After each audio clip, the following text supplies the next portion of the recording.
யாரை நினைக்கிறாரு? சின்ன மகாராஜனை நினைக்க. சின்ன மகாராஜன் ஆகப்பட்டது.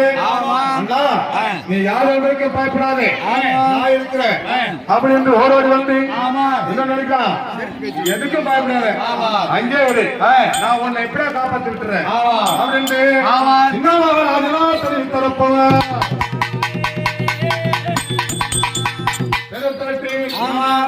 அந்த நேரத்தை பாருங்க, அந்த வயமார்க்கமாக பஞ்சமட்டை ஏத்துக்கிட்டு நாகமுத்து செட்டியாரு அந்த வர்றாரு.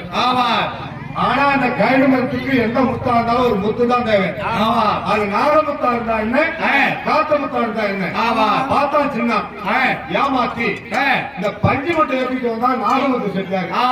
அந்த செட்டியாரை கூப்பிட்டு, ஐயா செட்டியாரு, எங்க அண்ணன் எப்போதும் சுருட்டு பிடிக்கிற பழக்கம் உண்டு, காசியை பார்க்கணும்னு உயர போனாரு, சிக்கிமிக்கு கல்ல கீழே வச்சுட்டு போயிட்டாரு.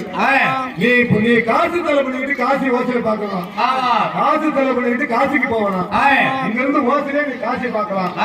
சிக்கிமுக்கி கல்ல கொண்டு போய் எங்க அண்ணன் காத்தவாசாமி உயர இருக்காரு, அவர்கிட்ட இதை கொடுத்துட்டு வந்தது அப்படின்னு கௌத்தமாக சகனிக்கு தானே 10 மரத்தான் நான் சந்தையில போராத்துல சகனி எப்படி தூது செய்தானோ அதே போல சின்ன மகாராஜன் கௌத்தவமாக இந்த மரத்துக்கு கழுமரத்துக்கு நாகமுத்தா இருந்தா என்ன, அது காத்த முத்தா இருந்தா என்ன, ஒரு முத்து தேவை அப்படி என்று நாகமுத்தா எடுத்து, ஐயா செட்டியாரு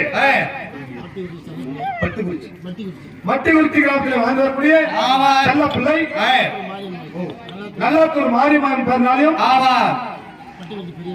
பட்டுக்குச்சி பெரியாள் பேர்னாலையும் 50 ரூபாய் கணக்கு வாங்கிருக்கிறார். அது வாங்கி 2 கோடி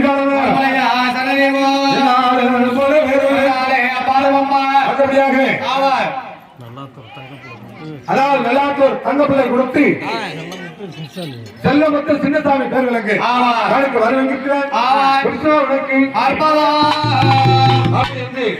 நாகமுத்து சட்டை கூப்பிட்டு இந்த சிக்கிமுத்தி கல்ல கொண்டு போய் எங்க அண்ணன் கொடுத்து வந்து அப்படி என்று சின்ன மகாராஜனாகப்பட்டவே நாகமுத்து சட்டையை அனுப்பி வைத்தாரப்ப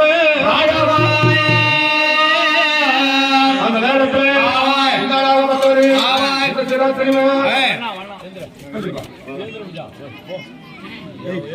ஐயா செட்டாரு, அதாவது கேளுங்கள் பெரியவர்களே, இந்த கைது மரத்துக்கு நாகமுத்தா இருந்தாலும் காத்தவர்தா இருந்தாலும் ஒண்ணு அப்படின்னு சொல்லி மாரியத்துல காத்தவர்தாவே வயல இருக்காரு. இந்த பஞ்சமட்டை எடுத்துட்டு வந்த நாகமுத்து செட்டாரு ஓயல் அனுப்பி ஒரு முத்து தேவை அப்படின்னு நாகமுத்தை உயர மாட்டாங்க. அப்படி நாகமுத்தை உயர மாற்றி அவன் உயிர் போகும்போது படுவாங்க சண்டாளா, ஏ காத்தவராயா என் உயிர் போகும்போதுடா இந்த மரத்துல எனக்கு 2 பிள்ளைங்களா பொட்ட பிள்ளைங்க இருக்கு, சாந்தாளிக்கு உகந்தாளிக்கு, இந்த 2 பிள்ளை நீண்டா கல்யாணம் பண்ணிக்கலாம் அப்படின்னு கடைசியா அந்த வார்த்தை சொல்லிட்டு, அதாவது நாகமுத்து காத்தமுத்துக்கு பதிலாக நாகமுத்து கைமரத்தில் ஓடி விடுறார். பார்த்தா சின்ன மகாராஜன் கொஞ்சம் கொடுத்து வாப்பா.